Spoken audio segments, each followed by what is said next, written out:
Dieu. Le péché nous sépare de notre relation parfaite qu'on avait avec Dieu. Notre orgueil, notre ego nous a fait rejeter Dieu au profit de nous-mêmes. Quand que Satan avait tenté Ève, il a dit, le jour que vous allez prendre ça, vous allez être comme Dieu, vous allez dans la différence du bien et du mal. Puis là, Ève et Adam, ils ont pris ça pour eux autres, hey, on va être comme Dieu. On s'éloigne du Seigneur à cause de notre péché comme ça. Puis ça, c'est ce qui a touché l'homme. Puis l'homme qui persiste dans son péché par orgueil, puis qui ne veut pas s'approcher de Dieu et le connaître, mais il commet quelque chose d'irréparable. Ça l'amène, ses actions, ses décisions de tous les jours, ses pensées vont l'amener à la destruction physique, la mort, mais aussi la mort spirituelle, la séparation de Dieu. Et malgré ça, Dieu ne change pas. Lui, il a toujours voulu qu'on ait une relation avec lui, une relation parfaite, puis qu'on puisse le connaître. Dieu, c'est pas juste une force mystique dans l'univers, un créateur froid, distant. Dieu, il ne laisse pas l'humanité aller comme si de rien n'était, il ne la dirige pas comme un tyran. Dieu, il aime l'humanité. Dieu aime l'homme, puis c'est pour ça que Dieu a pourvu, puis qu'il a voulu qu'on ait une relation parfaite avec lui. Dieu veut qu'on le connaisse à travers d'une relation qu'on avait vue, une intimité avec notre Seigneur et notre Sauveur. C'est pour ça qu'il s'est révélé de plusieurs manières. On l'avait vu la semaine passée au travers de sa création, on ne va pas focusser là-dessus. On a vu qu'il s'est révélé au travers de sa parole. On peut le voir, le comprendre, le connaître par son esprit. On peut aussi vivre toute cette connaissance-là, ça va être juste bien théorique. Il y a plein de monde qui connaissent le Seigneur, ou connaissent Jésus, connaissent le nom, connaissent ce qu'il a fait. Ça va rester là. Ils vont même parfois pratiquer une certaine religion, mais ils n'ont pas la relation intime avec Dieu. Puis ça, c'est une différence qui est fondamentale et tellement importante, d'avoir cette relation-là avec Dieu, proche, le connaître comme un vieux couple, que ça fait des années qu'ils sont ensemble, puis qui se connaissent bien, qui se regardent, qui voient ce que l'autre sent, qu'est-ce qu'ils pensent, qui finissent leurs phrases. On avait pris des exemples comme ça. C'est comme ça qu'on doit puis vouloir connaître Dieu. Puis plus le temps va passer, quand on a accepté Christ comme notre sauveur personnel, qu'on le connaît, plus qu'on va grandir dans cette connaissance-là, cette intimité-là, puis ça va être merveilleux puis beau. Mais comment est-ce qu'on peut connaître vraiment Dieu? La meilleure manière, puis ce que je voulais qu'on prenne le temps aujourd'hui, ça va être notre focus, connaître Dieu au travers de Jésus. Si on veut avoir une vraie connaissance de Dieu, ça va être au travers de notre Seigneur Jésus-Christ qu'on va l'avoir montré. Seigneur Dieu, on te remercie pour ta parole, on te remercie pour ce temps-là qu'on peut être ensemble, ce qu'on peut partager ensemble, Seigneur, et on veut que Christ soit élevé dans nos vies, dans nos pensées, dans nos têtes, nos cœurs, Seigneur, cet après-midi. Que tu sois glorifié par ça, Seigneur. Et merci parce que tu t'es révélé à nous. Et merci parce que tu veux nous enseigner, que nos esprits soient tournés vers toi et qu'on puisse en retirer beaucoup parce qu'on a tellement retiré de notre Sauveur. Donc, c'est sur Jésus qu'on prie. Amen. On va tourner dans Hébreux 1. On a lu un beau passage tout à l'heure dans Philippiens qui nous décrivait Jésus sur la terre, qui est venu, il y a les sentiments qui étaient en Christ, et que l'existence sous forme de Dieu n'a pas laissé là-dessus, mais il s'est humilié. Moi, on va faire une petite parenthèse avant même de commencer. Ça commence bien mal. Là. Quand Jésus est venu sur la terre, là, il était parfaitement Dieu, là, vous êtes d'accord, mais il avait décidé de s'humilier et prendre la place d'un homme, avoir un corps d'un homme qui est parfaitement homme sur la terre. Là, j'imaginais cette semaine, quand les pharisiens disaient ce que tu fais par le pouvoir de Satan, et tout ça. Puis, là, j'imaginais Dieu, qui est Jésus, qui décide de ne pas être parfaitement homme à ce moment-là, puis qu'il a tout pouvoir, là, puis qui grandit comme un édifice de 3 étages, qui devient blanc, une lumière super resplendissante, avec une grosse voix, il dit « Hey, je suis Dieu, je vous le dis. » Prends des bois de pharisiens, Jésus grandit, mais non, Jésus est resté cet homme-là humble, qui parlait de Dieu, avec la parole de Dieu, puis il n'a pas fait ces affaires-là comme ça, il a fait des miracles au nom de Dieu, tout ça. Ça dit dans Ésaïe qu'un homme qui n'attirait même pas le regard, il n'a pas été quelqu'un avec un super charisme, là, que le monde, quand il la regardait, les voir. Non, il était resté cette personne-là humble, qui apportait le message de l'Évangile, le message de Dieu, puis que les gens acceptaient ou non, par ce qu'ils avaient vu, et non pas par des démonstrations époustouflantes. Il en a fait, il a ressuscité les morts, tout ça. Mais c'est spécial que garder ça dans un corps humain.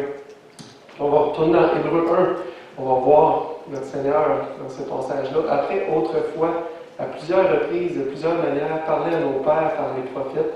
Dieu, dans les derniers temps, nous a parlé par le Fils. Il l'a établi héritier de toutes choses. Par lui, il a créé l'univers. Le Fils est le reflet de sa gloire et l'empreinte de sa personne. Et il soutient toutes choses par sa parole puissante. Il fait la purification des péchés et est assis à la droite de la majesté divine dans les lieux très hauts. Quelle belle description de notre Sauveur. Dans ces derniers temps, Dieu nous a parlé par le Fils.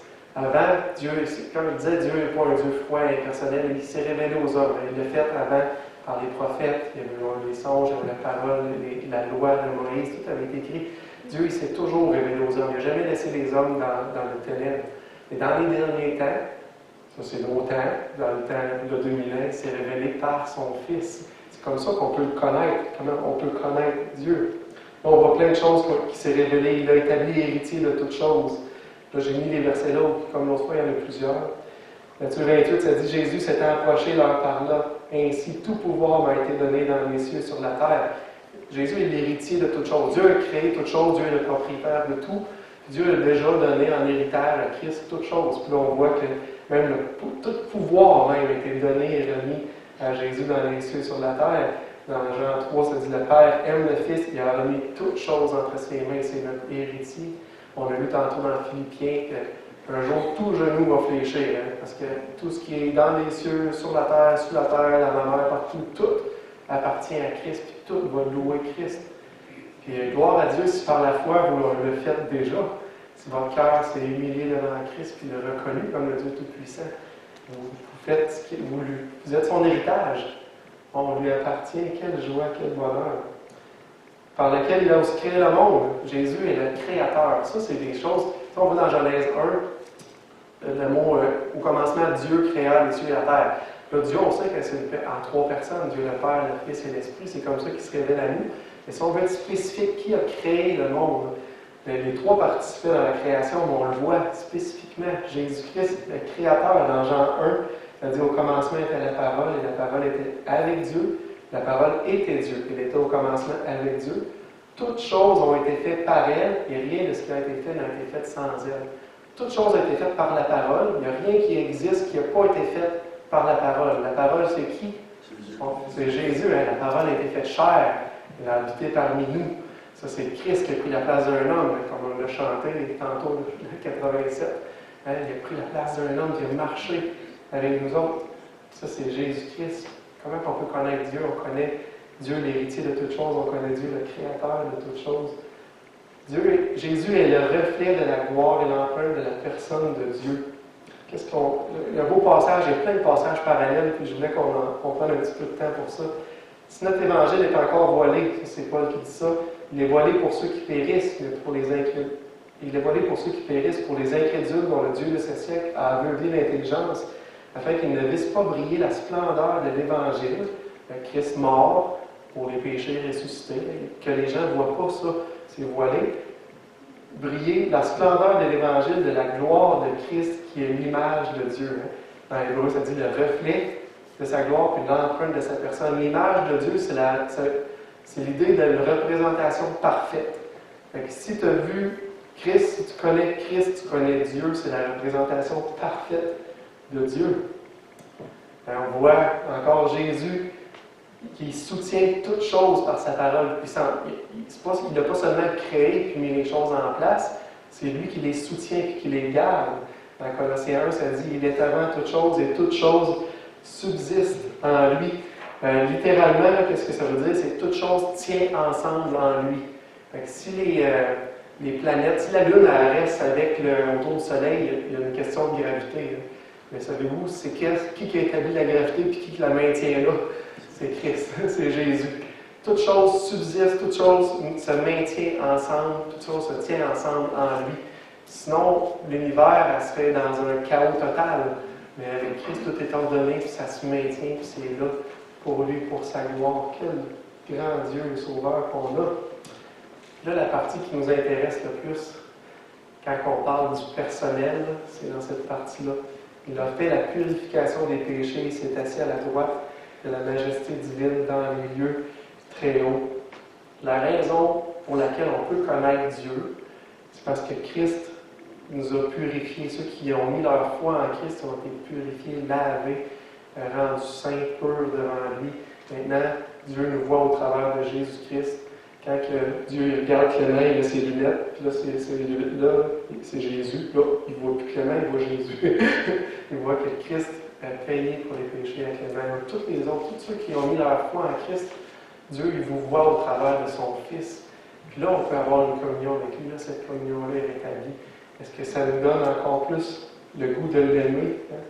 Jésus qui est mort pour les péchés, ressuscité, vivant devant Dieu, vivant au ciel, puis qui intercède. On a cet avocat-là, hein, qui est là tout le temps. On peut connaître Dieu au travers de lui. Quelle joie de connaissance immense qu'on a. Si on connaît Jésus, on connaît Dieu. Un jour, Philippe il a dit à Jésus, il dit, montre-nous le Père, puis on va pouvoir croire, on va savoir c'est qui. Là. Jésus lui a répondu, Seigneur, montre-nous le Père, et cela nous suffit. Jésus dit, il y a si longtemps que je suis avec vous, tu ne m'as pas connu, Philippe. Celui qui a vu le Père, celui qui m'a vu a vu le Père. Comment dis-tu, montre-nous le Père?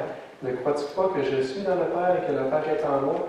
La parole que je vous dis, je ne le dis pas de moi-même. Le Père qui demeure en moi, c'est lui qui fait les œuvres. Croyez-moi, je suis dans le Père et le Père est en moi. Croyez du moins à cause des œuvres. Il le répète de différentes manières. Mais si on connaît Jésus dans nos vies, on connaît le Père. On est aimé du Père, on est adopté du Père, on est dans sa famille au travers de Jésus. Si on a mis notre foi en lui, puis si on a connu Jésus. En Jean 5, verset 20, on va tourner. 1 Jean 5, verset 20. On va entendre des Bibles, des pages. Un beau passage. Il y en avait tellement qu'on aurait pu prendre à ce sujet-là. Je le trouve particulièrement intéressant. Nous savons aussi que le Fils de Dieu, Jésus, est venu et qu'il nous a donné l'intelligence pour connaître le véritable. Et nous sommes dans le véritable en son Fils Jésus. C'est lui qui est le Dieu véritable et la vie éternelle. C'est intéressant, on connaît le véritable, il parle de Dieu. Puis là, un petit peu plus loin, ça dit c'est lui le véritable, c'est le Fils. 1 Jean 5, 20. C'est lui le Fils de Dieu Jésus, c'est le Dieu véritable. Les sectes, comme les témoins de Jéhovah, ils ont changé ce bout-là de la phrase, ils ont dit, au lieu de c'est lui le Dieu véritable, ils ont dit c'est là le Dieu véritable. Puis là, ils pointaient Dieu comme pour enlever la divinité à Jésus. Ce mot-là, là, c'est pas dans la Bible. Quand je suis allé voir les traductions, ils ont ajouté ça. Qu'est-ce que la parole dit? C'est vrai. Jésus est le Dieu véritable, puis on le connaît, le Dieu véritable, parce qu'on a une relation personnelle avec lui. Quel privilège, quelle joie. Connaître Dieu, Jésus, c'est le plus grand trésor qu'on peut avoir. Dans Colossiens 2, Paul parle aux Colossiens, aux jeunes de Laodicée, puis il dit, je veux en effet que vous sachiez combien est grand le combat que je soutiens pour vous, pour ceux qui sont à Laodicée, et pour tous ceux qui n'ont pas vu mon visage en la chair, afin qu'il ait le cœur rempli de consolation, qu'il soit uni dans la charité et enrichi d'une pleine intelligence. Pourquoi? Pour connaître le mystère de Dieu. Le mystère de Dieu, savoir Christ. Fait que le mystère de Dieu, qu'est-ce que Dieu a réservé pour ses enfants qui révèlent par son esprit, c'est son Fils Jésus. Mystère dans lequel sont cachés tous les trésors de la sagesse et de la science. Tous les trésors sont en son Fils Jésus. On l'a dit tantôt, il est héritier de toutes choses, c'est le Créateur, il tient toutes choses par sa parole. C'est le sujet le plus grand de sagesse et de science, c'est en lui. En lui, on a la vie éternelle. Dans Jean 17, 3, ça dit « Or, la vie éternelle, c'est qu'ils te connaissent, toi, le seul vrai Dieu, celui que tu as envoyé, Jésus-Christ. » Connaître Dieu, au travers de Jésus, c'est le plus grand trésor qu'on peut avoir. On parle de vie éternelle, on parle d'espérance sur la terre, l'espérance pour les choses qui s'en viennent. Si on pense qu'on va vivre 80, si on est off 100 ans, mais on se rend tout compte qu'on a fait un bon bout de chemin. Hein? Puis si notre espérance, c'est juste dans cette vie-là, on est triste, mais en Jésus, on a une espérance ailleurs qui déborde ça. Hein? C'est tellement une joie et un profond privilège de connaître Jésus de cette manière-là. La connaissance intime de Jésus, ça nous assure les plus grandes choses. Mais c'est clair que c'est pas tout. Ceux qui connaissent Jésus, puis la manière qu'on le connaît, c'est pas tout équivalent. Il y en a qui vont le connaître, comme on le disait, mais d'un point de vue intellectuel, religieux, puis qui vont jamais avoir eu cette intimité-là avec lui. Puis ça, même Jésus, il nous met en garde de ça dans la parole. Puis je ne voulais pas passer à côté de ça. Dans Matthieu 7, ceux qui disent Seigneur, Seigneur n'entreront pas tous dans le royaume des cieux. C'est pas tous ceux qui disent Jésus, Jésus dans leur vie, là, qui ont cette espérance-là, puis qui ont la vie éternelle associée avec. Mais celui-là seul qui fait la volonté de mon Père, que dans les plusieurs me diront ce jour, Seigneur, Seigneur, n'avons-nous pas prophétisé en ton nom? N'avons-nous pas chassé des démons en ton nom? N'avons-nous pas fait beaucoup de miracles par ton nom? Alors je leur dirai ouvertement, je ne vous ai jamais connu. Je n'ai pas de relation avec vous autres. Je ne vous connais pas. Vous n'êtes pas dans ma famille. Puis ça va pourtant des gens qui vont dit puis proclamer le nom de Jésus à tour de bras au point de faire des miracles, des choses comme ça. Retirez-vous de moi, vous qui commettez l'iniquité. Que la connaissance de Jésus, c'est pas juste une connaissance intellectuelle ou une connaissance religieuse de rite et de pratique. C'est une connaissance de cœur. Jacques, il explique super bien ça quand il parle de la foi. Mes frères, que sert-il à quelqu'un de dire qu'il a la foi s'il n'a pas les œuvres? La foi peut-elle le sauver? Il en est ainsi de la foi. Si elle n'a pas les œuvres, elle est morte en elle-même. Mais quelqu'un dira, toi tu as la foi, moi j'ai les œuvres. Moi, ta foi par les œuvres, et moi je te montrerai ma foi par mes œuvres. Veux-tu savoir, ô homme, vain, que la foi sans les œuvres est inutile? Comme le corps sans l'esprit est mort, de même la foi sans les œuvres est morte. Là, je veux faire une distinction. Quand Jacques parle ici, il ne veut pas faire un contraste entre la foi et les œuvres.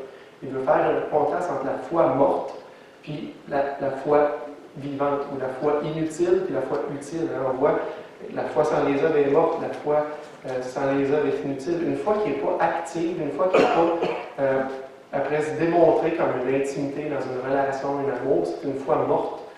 C'est une foi qui est inutile. Fait que les gens qui vont un jour dire Seigneur, Seigneur, mais qui n'auront pas eu une foi vivante, une foi active dans le Seigneur, qui obéit, puis qui marche, puis qui est démontrée par les œuvres, qui est juste démontrée par les œuvres. Ce n'est pas les œuvres qui sauvent, mais c'est le propre de quelqu'un qui a une vraie foi, une foi vivante et utile. Et il y a une grosse différence entre les deux. Et ça, c'est hyper important dans notre relation avec le Seigneur. Connaître Jésus, ça nous donne, oui, les plus grands trésors, l'espérance et la vie éternelle, mais connaître Jésus, ça produit également un effet sur la terre. C'est visible sur la terre, connaître Jésus. Ça, c'est qu'est-ce que la parole nous enseigne. On l'avait vu la semaine passée dans 2 Pierre, que la grâce et la paix vous soient multipliées par la connaissance de Dieu, notre Seigneur Jésus-Christ. Dans nos vies, ça va faire multiplier la grâce et la paix, la connaissance de Jésus. Donc, quelqu'un qui a une vraie connaissance de Christ, la grâce, la paix vont être multipliées dans sa vie.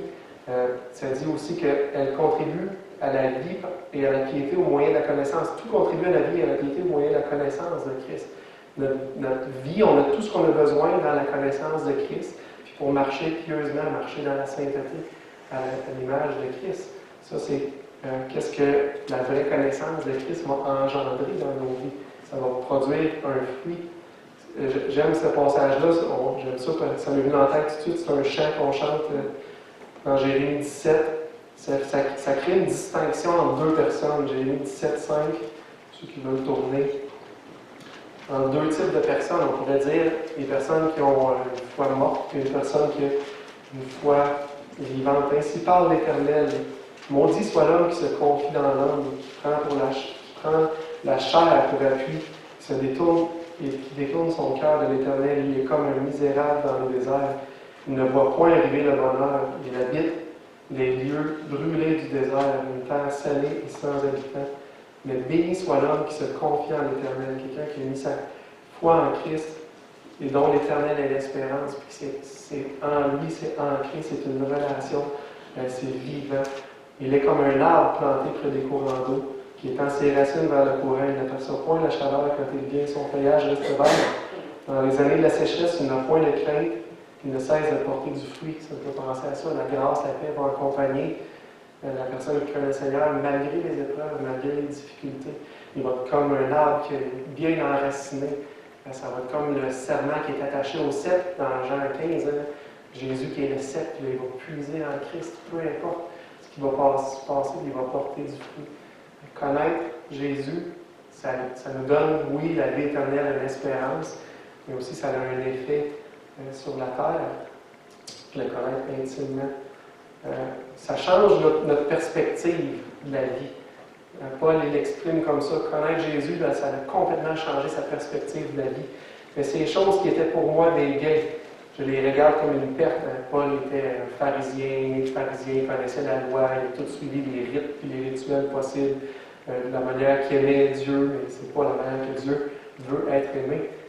On continue même, je regarde toutes choses comme des pertes à cause de l'excellence de la connaissance de Jésus-Christ, mon Seigneur, pour lequel je renonçais à tout. Je les regarde comme de la boue afin de gagner Christ et d'être trouvé en lui, non avec ma justice, celle qui est de la loi, mais avec celle qui s'obtient par la foi en Christ, la justice qui vient de Dieu par la foi, une foi vivante. Paul, lui, ça l'a fait changer sa vision du monde, ça l'a fait changer sa vision des choses. Puis c'est ce que la connaissance de Christ produit en nous autres aussi. Vous avez peut-être des exemples de vos vies passées, puis vos vies aujourd'hui, des choses qui avaient de la valeur à vos yeux, mais qu'aujourd'hui vous dites, waouh, c'était de la futilité, ça servait tellement à rien. Paul, quand il parle de ça, il regarde ça à comparer à Christ comme de la boue. Ça, c'est parce que nos traducteurs ont été très politiquement corrects, parce que le vrai mot qui aurait pu être plus là, c'est des excréments, puis du fumier, c'est peut-être ça qui aurait pu être mis. Fait que Paul, il regarde son ancienne vie ou sa vie tournée vers lui, vers son orgueil, vers son ego, comme de la boue, comme des excréments à comparer, à connaître Christ et à la connaissance qu'il y a de Christ dans la foi en Jésus, puis pas en ses œuvres, que sa justice a été achetée à la croix, et a été payée, le rachat du péché a été fait. C'est ce qu'il voit. Quel beau message qu'on a dans Jésus. Galates 2, verset 20. On va tourner. Galates 2, 20. Ça aussi, c'est un autre changement de perspective que ça produit, la connaissance de Christ.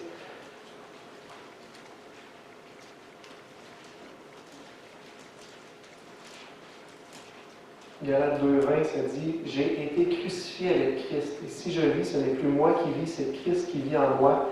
Si je vis maintenant dans la chair, je vis dans la foi au Fils de Dieu qui m'a aimé et s'est livré lui-même pour moi. » On va ça dire comme Paul toujours. Mais ça, c'est quelque chose d'accompli. On ne vit peut-être pas toujours dans la foi en Christ. Puis notre chair prend des fois le dessus dans nos vies. Moi, je parle pour moi. Mais par exemple, ça change ma perspective puis mon désir. Et ça, j'ai été crucifié avec Christ. Mon homme pécheur, il a été crucifié. J'ai été affranchi du péché. Puis maintenant, ça, c'est mort.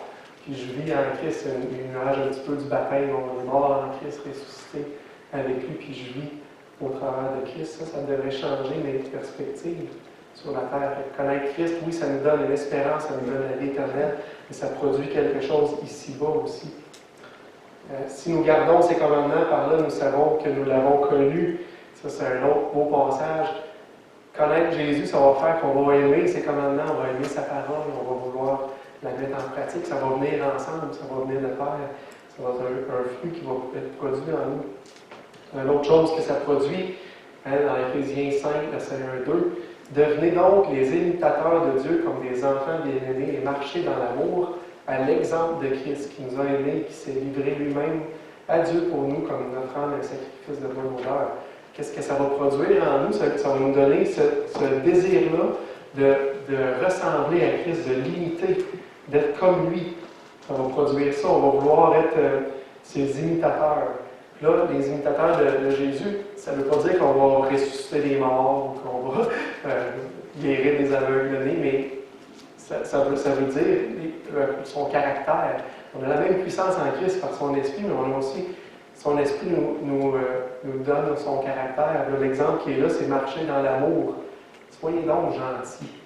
C'est ça que ça veut dire. Soyez gentils. Jésus, il était. Marcher dans l'amour à l'exemple de Christ, on aurait pu parler de ses compassions, on aurait pu parler de sa patience, sa paix, de tous ces traits de caractère qu'on veut imiter, on veut être le reflet de ça. Quand les gens nous regardent, on voudrait refléter ça dans nos vies autour de nous autres. Et que ça c'est un des points importants. Puis surtout, si on dit qu'on connaît Dieu intimement, puis Jésus-Christ intimement, puis dans nos actions, il faudrait au moins que ce caractère-là soit représenté. Comment Christ qui était amour, qui était bon, qui était patient, miséricordieux, comment est-ce qu'il était. Et ça devrait être reflété en nous autres le plus possible. On ne pourra pas le faire par nous-mêmes. C'est quand on marche par l'Esprit, quand on est rempli de son Esprit, qu'on va pouvoir le faire. Mais demandons-lui de nous remplir de son Esprit pour le faire et marcher à cette ressemblance-là. Pourquoi c'est tellement important? Parce que la connaissance, c'est un couteau à deux tranchants. On pourrait connaître beaucoup de choses, hein, puis c'est pas parce qu'on n'est pas des chrétiens sincères, mais des fois la connaissance est mal appliquée, elle n'est pas appliquée dans l'amour, puis elle est appliquée tranchante, puis pas pour amener les gens à Dieu, pour condamner au lieu d'apporter les gens à se repentir. Puis un exemple de ça, où on voit dans la Bible qui a pris le côté dangereux d'une connaissance mal appliquée, c'est Paul qui parle de ça pour ce qui concerne les viandes sacrifiées aux idoles. Nous avons tous la connaissance. La connaissance enfle, mais l'amour édifie. Donc, il y a une connaissance qui enfle. Il faut faire attention à ça, ce côté-là, à double tranchant. Une connaissance qui n'est pas manifestée dans l'amour, comme l'exemple de Christ qu'on voyait, qui est donné. Ça peut être dangereux. L'exemple qu'il nous donne, c'est les viandes sacrifiées aux idoles. À l'époque, à Corinthe, il y avait des idoles, il y avait des viandes qui étaient sacrifiées aux idoles, puis ensuite n'étaient pas gaspillées, mais étaient vendues au marché.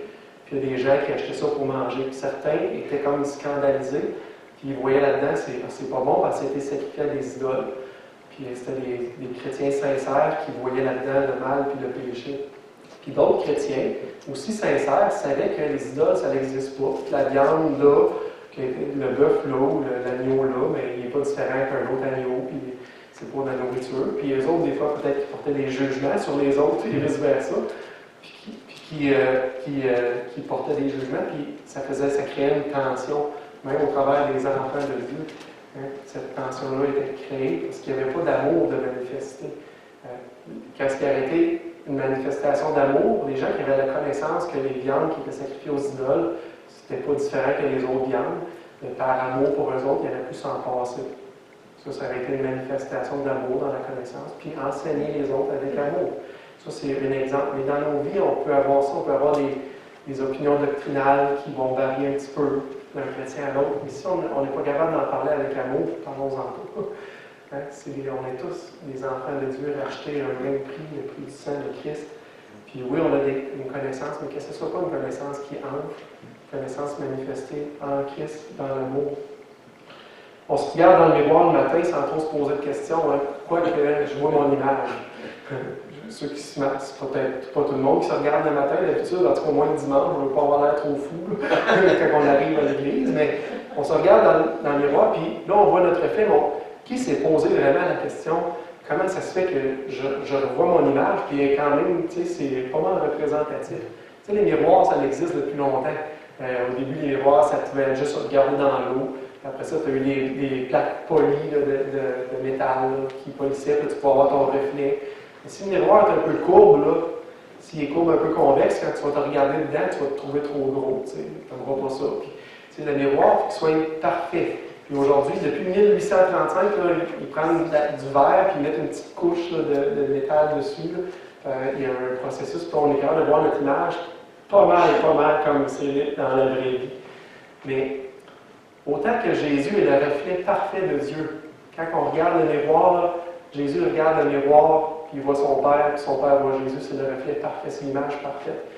Mais nous, dans nos vies, si on aime Jésus, on aime Dieu, puis on veut être un avec lui, quand on se regarde dans le miroir, c'est ça qu'on devrait voir.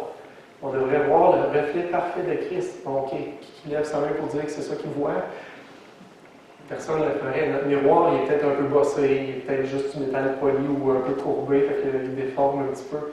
Et ça devrait être notre objectif. Puis dans l'amour, quand on dit qu'on veut être l'image de Christ, on veut être le reflet de Christ, comme Christ est le reflet de Dieu, dans nos vies. Ça, c'est par une connaissance intime de lui qu'on va pouvoir refléter ça. Ça va avoir un impact autour de nous autres. Puis là, l'amour de Christ va vraiment avoir un effet beaucoup plus qu'un jugement tranché. Ah, c'est ça qui est ça, puis tu vas en enfer, puis pas d'amour. S'ils nous voient, les gens ils voient Jésus en nous voyant, là, ils vont voir une différence. Ça, c'est au travers d'une connaissance intime avec notre Seigneur et Sauveur que ça va être accessible. Ça fait un petit peu le tour. Connaître Dieu, on peut le connaître Dieu à travers Jésus-Christ, on l'a vu. Connaître Jésus, c'est le plus grand trésor qu'on ne pourrait pas avoir. Puis, sous-estimez pas ce trésor-là, le trésor de toute science, connaissance, la vie éternelle, l'espérance, tout est en Jésus. Tout lui appartient, il est l'héritier de toutes choses, il veut qu'on soit participant à ça, mais développons une relation intime avec lui. Puis, connaître Jésus, ça va produire un effet sur la terre, ça va être quelque chose de visible. Posons-nous la question, est-ce que c'est visible dans la vie? Est-ce que cet effet-là est visible autour de moi? Est-ce que quand je reflète, est-ce que je reflète aux autres Jésus-Christ ou je reflète Jonathan? Ça ne vaut pas grand-chose, un reflet de Jonathan. Tout le temps, tu l'arranges parce qu'il est toujours croche, dépeigné. Mais si ça reflèterait Jésus, ça reflèterait Dieu, ça reflèterait l'image d'un amour parfait, ça reflèterait tout ce que Jésus-Christ a accompli au travers nous. Et ça, c'est ce qu'on veut refléter. Ça, c'est pas en nous. Comme je disais, ça, c'est le reflet de ce que Dieu fait en nous par son esprit. On va vous laisser avec ce passage-là, le dernier verset que Pierre a laissé quand il a fermé sa deuxième épître. Pierre, il a voulu finir avec ça parce que c'était important pour lui, mais croisser dans la connaissance de notre Seigneur et Sauveur Jésus-Christ. À lui soit la gloire maintenant et pour l'éternité. Amen. C'est dit en impératif, croissez, grandissez dans la connaissance de notre Seigneur et Sauveur Jésus-Christ. Puis, vu que Jésus est infini, là, la règle pourrait être à l'infini. On n'aura jamais atteint sa stature parfaite. On peut grandir et croître toute notre vie. On voit pas mal, on a tout arrêté de grandir, physiquement, mais spirituellement, là, toute notre vie à connaître Christ et à se rapprocher de lui, on va grandir. Si on met notre cœur à le faire par amour, par intérêt pour notre Sauveur, Seigneur. On prie. Seigneur Jésus, merci pour ta parole. Merci parce que tu me parles. Merci parce que tu nous parles, Seigneur, avec cette parole. Tu n'es pas insensé de notre condition. Tu connais notre état, Seigneur, faible, pécheur. Tu as vécu dans notre corps sans péché, Seigneur. Tu t'es humilié. Et tout ça pour nous présenter un salut merveilleux, grand qu'on n'aurait pas pu mériter, connaître, Seigneur, si tu n'étais pas révélé à nous. Merci. Et on veut être reconnaissant, Seigneur, en toi aujourd'hui, de notre espérance, de la vie éternelle qui est attachée, de ta personne, du plus grand trésor que tu es. Et on veut être reconnaissant, Seigneur, en te démontrant, en te cherchant, en aimant tes lois, ta parole, en voulant être à ton image, Seigneur, dans nos vies autour de nous. Et je suis convaincu, Seigneur, tu nous dis que ça va avoir un impact. Ça va avoir un impact, Seigneur, dans nos propres vies, au travers de nos proches, au travers des gens qu'on côtoie, Seigneur. Et agis puissamment par ton esprit. En l'impression de Jésus-Christ qu'on te prie. Amen. Amen.